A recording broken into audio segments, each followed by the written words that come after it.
Da vitória por meio do nosso Senhor e Salvador Jesus Cristo, de maneira que quando nós estamos fracos, Deus ele sempre nos fortalece. Vou trazer uma breve palavra para a meditação de todos. Desde já quero agradecer aqueles que nos acompanham pelo canal Para Falar da Verdade no YouTube. E agradecer aos ouvintes também da Rádio Eu Adoro Web Rádio, ok? Deus abençoe a todos, grande e poderosamente, em nome do Senhor Jesus. Você que ainda não é inscrito no canal Para Falar da Verdade, faça a sua inscrição, dê um like aí, ok? Deixa o like também e indique esse canal para outras pessoas. Da mesma forma, nós vamos deixar o link aí da rádio. Você que quer ouvir a web rádio Eu Adoro, nós vamos deixar o link para que você possa também estar ouvindo, estar nessa bênção que é, né? Nós podemos ouvir louvores, adorarmos ao Senhor, às vezes enquanto estamos trabalhando ou fazendo alguma outra coisa, ou em viagem, nós podemos estar em comunhão total com o Senhor nosso Deus. Amém? Graças a Deus. Então, acompanhando a palavra de Deus hoje, que é o Salmo 94, versículo 19, nós vamos começar a dissertar pela palavra de Deus a partir dessa passagem, tá certo? Eu vou fazer a leitura do Salmo 94 a partir do versículo 1, para que nós possamos contextualizar e entendermos um pouco mais. O tema desse salmo é apelo para a justiça de Deus.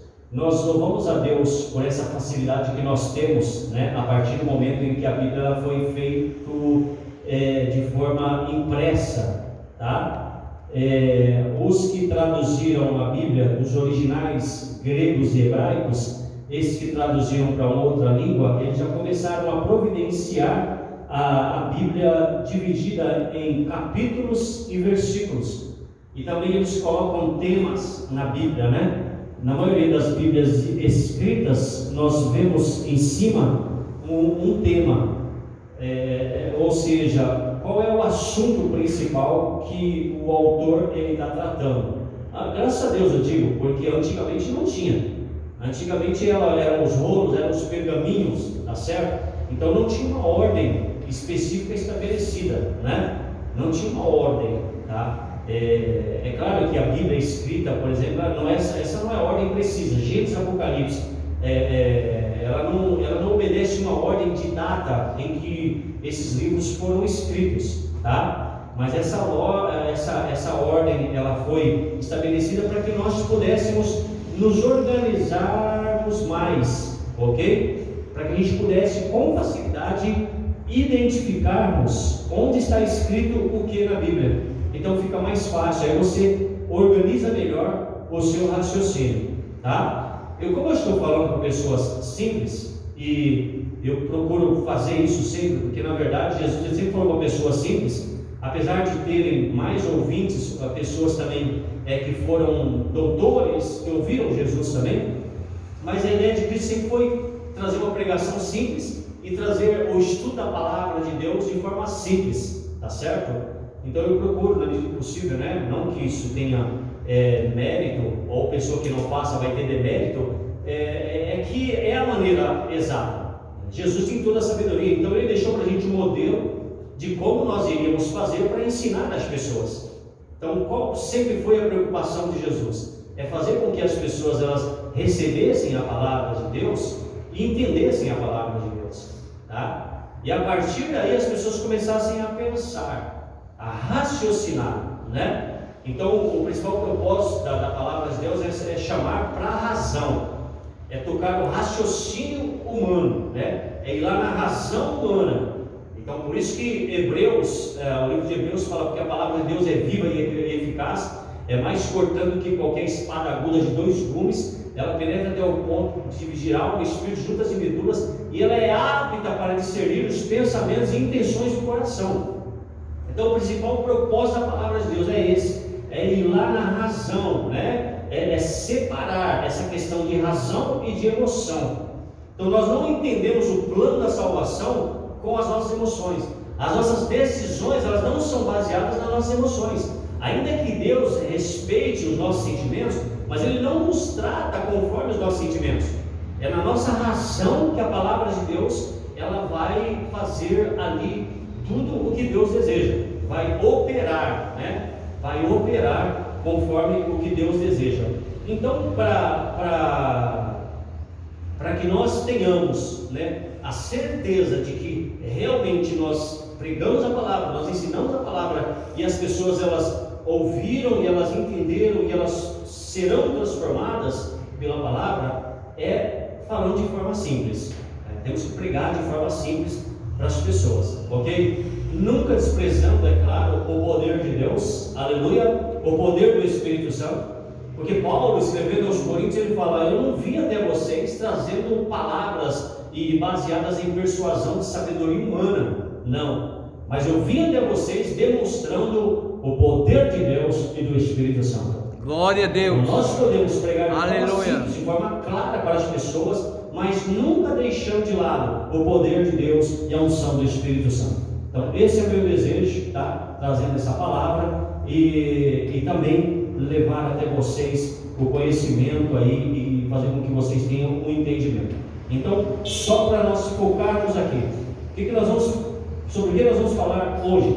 Sobre a justiça de Deus, tá? Mas fique tranquilo, você que está me ouvindo pela internet, pela rádio, ou você que está ouvindo agora aqui na igreja, não é chicote de Jeová que vai prevalecer aqui hoje, tá certo? Os crentes dizem: e lá vem o chicote de Jeová. Quando fala juízo, é chicote, é cajadada. Não, fique tranquilo.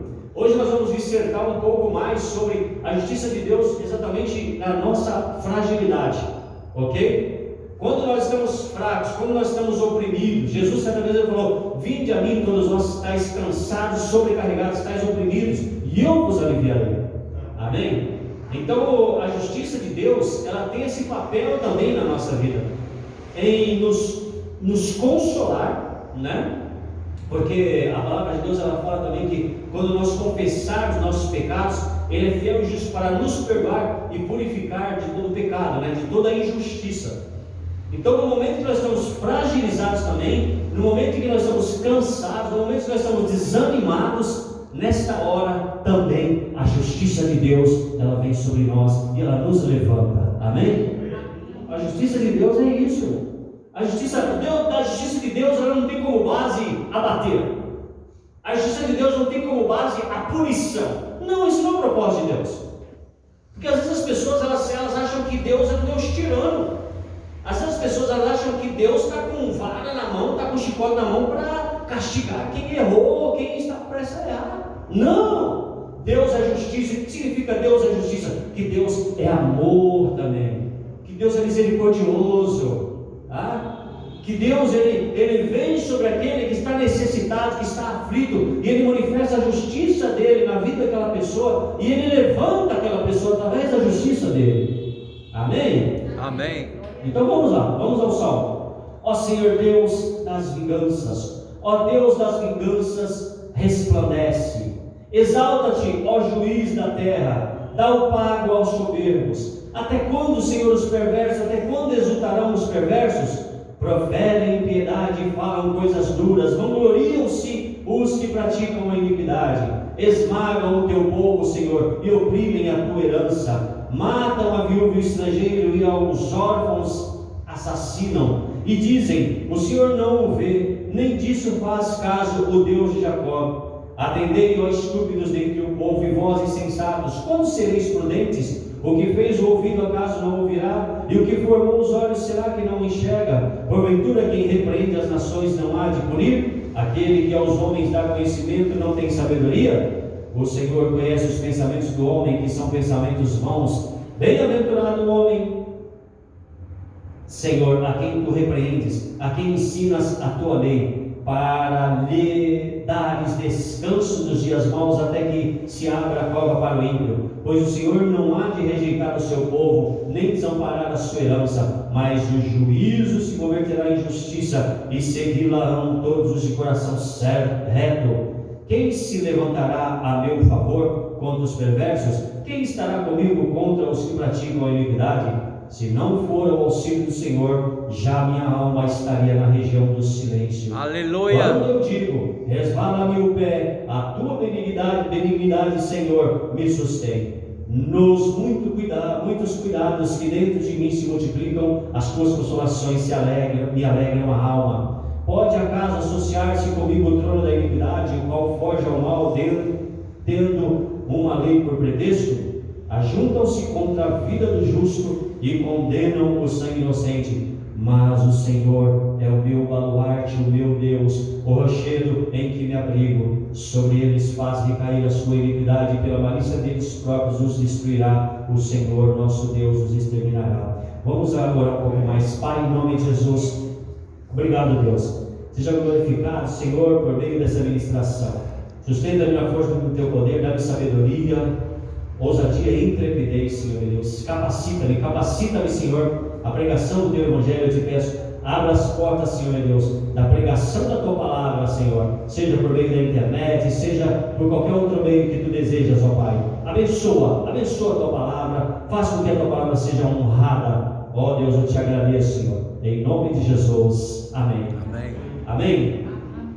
As pessoas elas acham que tudo que é de mal vem de Deus.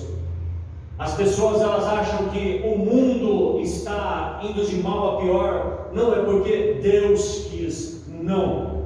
Deixa eu recordar vocês acerca do propósito original de Deus, do que Deus fez no princípio. Deus ele criou o homem, ele criou a mulher. Deus ele criou os animais. Deus ele criou as florestas. Deus ele criou um jardim, um paraíso, e ele colocou o homem e a mulher nesse paraíso.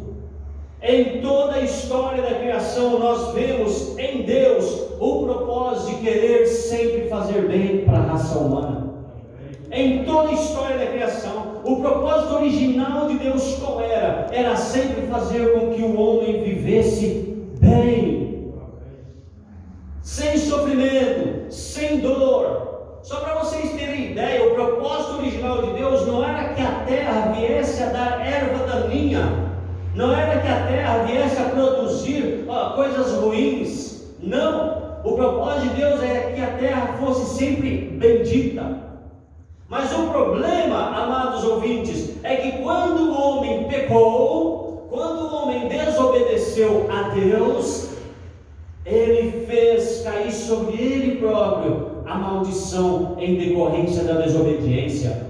Por causa do pecado do homem, as maldições vieram sobre a humanidade. Por causa do pecado do homem, a terra se tornou maldita, porque logo que o homem pecou, começou a crescer ervas daninhas na terra. Por causa da desobediência do homem, ele passou a trabalhar, e através do suor dele, do rosto dele, ele teve que buscar o alimento para si e o sustento para sua família. Ou seja, passou a ser desagradável trabalhar, passou a ser cansativo, exaustivo trabalhar, por causa da desobediência do homem.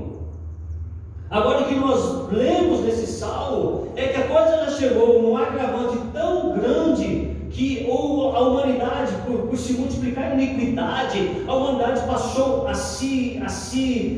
o homem com o outro, o ser humano com outro ser humano, passou a se combater um ao outro, lutar contra o outro, fazer mal um para o outro. Nós vemos a história do dilúvio. Quando Deus anuncia o dilúvio, Deus vem sobre Noé, e Deus viu que Noé, ele era um homem justo, um homem bom, temente a Deus. E Deus anuncia para Noé, a perversidade, né? A perversão da terra, da humanidade, chegou a tal ponto que não há outro jeito. Eu vou ter que destruir toda a humanidade, vou ter que destruir tudo que eu fiz. E Deus ele falou: Noé, vai anunciando para o povo que eu vou trazer as águas do dilúvio à terra e vou subjugar, o meu juízo vai se manifestar em toda a terra. Mas Deus ele é misericordioso, quem crê? Amém. Deus é amoroso, quem crê? Glória a Deus. Deus sempre dá uma segunda chance, quem crê? Aleluia. Ele manda Noé anunciar. Você pensa que Deus mandou construir a arca só para Noé e só para sua família? Não. Deus mandou construir a arca para salvar todas as pessoas, mas as pessoas que escolhessem obedecer a Deus, escolhessem obedecer a palavra de Deus, as ordens de Deus. Noé foi anunciando para todas as pessoas para se arrependerem e se voltarem para Deus, largarem suas práticas pecaminosas, mas as pessoas não aceitaram a mensagem de Deus. E Deus não teve outra escolha a não ser realmente manifestar o juízo sobre a terra, trazer as águas do dilúvio sobre a terra. E nós conhecemos a história que toda a humanidade foi morta pelas águas do dilúvio. Somente os animais que entraram na arca que foram salvos. Mas Deus, na sua infinita misericórdia, Ele faz uma aliança ali com Noé, e aí Deus faz as águas cessarem, e de Noé começa a haver mais gente, mais população que pudesse povoar a terra. Aleluia. Misericórdia de Deus. E depois de Noé, acontece novamente problemas. O pecado já estava na humanidade, o pecado estava no homem. A transgressão continua a imperar. Deus continua com suas misericórdias. Através de Abraão, através de Isaac, através de Jacó, depois José, e depois Moisés. É Deus falando: olha, eu quero salvar, eu quero trazer para a humanidade as minhas misericórdias, que se renovam a cada manhã. E Deus procurando fazer aliança com o povo, com as pessoas, mas as pessoas cada vez mais se afastando de Deus, as pessoas cada vez mais obedecendo a Deus. Só que existia alguém que buscava a Deus, aleluia, e essas pessoas começavam a buscar Deus, começavam a aceitar a palavra de Deus. Deus começava a fazer aliança com essas pessoas, Deus começava a se aproximar dessas pessoas. As pessoas começavam a se arrepender dos seus maus caminhos, elas começavam a se achegar a Deus, e Deus se achegava a essas pessoas, aleluia. Aleluia, glória a Deus. Deus se aproximava dessas pessoas, porque Deus é misericordioso, Deus é bom, Deus é justo. Aí chegou um momento que essas pessoas que começaram a se aproximar mais de Deus, essas pessoas começaram a ser perseguidas por aqueles que não queriam saber de Deus. É aquilo que a Bíblia chama de ímpio, homem da iniquidade, aqueles que desobedecem a Deus, aqueles que não querem saber de Deus. E esses que não queriam saber de Deus, eles começavam a perseguir aqueles que queriam saber de Deus. Nesse ponto, o salmista ele começa a apelar pela justiça de Deus. Então, mais uma vez, eu quero te dizer, é claro que o ser humano ele tem dois tipos de opressões. Uma é a opressão do diabo, de Satanás. A outra opressão é do inimigo, o homem. Então o homem, o ser humano, ele é oprimido dessas duas maneiras. É claro que já no Novo Testamento, a orientação bíblica qual é? A sua carne, Efésios 6, a partir do versículo 10. A sua luta não é contra a carne nem contra a sangue, mas contra principados e potestades das regiões celestiais. Ali traz um resumo. Olha, o seu foco de luta, de combate, agora é espiritual. Você vai lutar não contra as pessoas que estão te perseguindo, porque realmente são pessoas que estão te oprimindo, são pessoas que estão te cansando, são pessoas que estão te fazendo ficar exausta, são pessoas que estão minando a sua fé, a sua coragem, são pessoas que estão fazendo você desistir dos seus sonhos muitas vezes, dos seus planos muitas vezes. Mas a Bíblia fala, só que você não tem que lutar contra essas pessoas, você tem que lutar contra o que está por trás dessas pessoas, que são os demônios que estão jogando essas pessoas contra você. Mas lá no Velho Testamento, lá nesta época, o salmista ele tinha um confronto direto, era com pessoas. As pessoas que eram invejosas, as pessoas que eram perseguidoras daqueles que buscavam a Deus, como eu já disse, essas procuravam oprimir aqueles que queriam buscar a Deus. Porque não existe, gente, não existe eu ser maltratado por uma árvore. Você já viu isso? A árvore essa sombra está muito ruim, nesse calor terrível. Já viu alguém falando isso? Pelo contrário, no calor todo mundo procura árvore, não é verdade?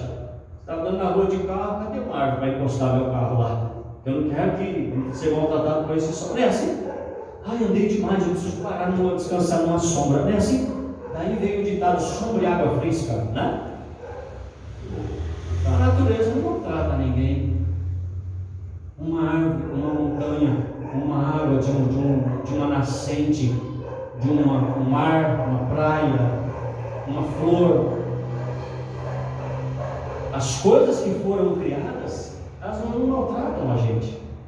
Então não vamos ficar procurando, porque tem gente que fica com esse negócio: vamos buscar os elementos, elemento fogo, elemento separado. Não, isso não tem influência sobre o ser humano, nem positiva no caso espiritual, e nem negativa no caso espiritual. Selva, mata, não tem influência sobre o espírito, tem influência espiritual. Pode ter influência emocional, como eu falei: eu não estou bem, vou para uma sombra. Logo, se o meu corpo descansa, se o meu corpo recebe alívio, as minhas emoções vão se aquietar, sim ou não?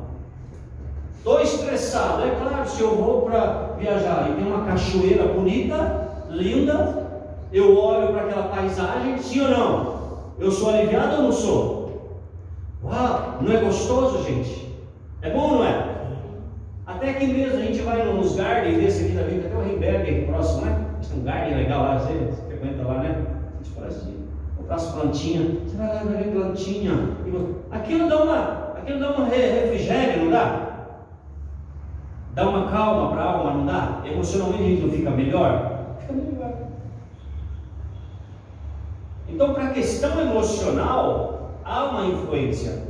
Mas para a questão espiritual, a natureza não tem influência sobre o ser humano.